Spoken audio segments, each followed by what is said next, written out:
الحمد لله الحمد لله الذي أرسل رسوله بالهدى ودين الحق ليظهره على الدين كله.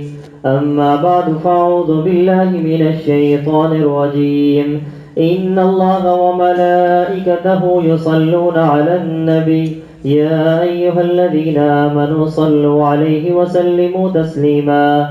اللهم صل على محمد النبي الأمي وعلى آله وسلم تسليما.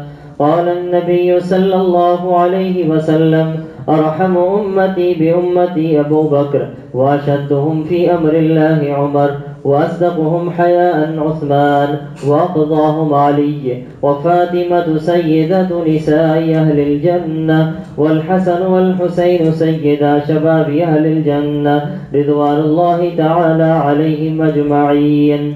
اللهم ربنا ظلمنا أنفسنا وإن لم تغفر لنا وترحمنا لنكونن من الخاسرين. اذكروا الله يذكركم، ولذكر الله تعالى أعلى وأولى وأجل وأتم وأكبر، والله يعلم ما تصنعون.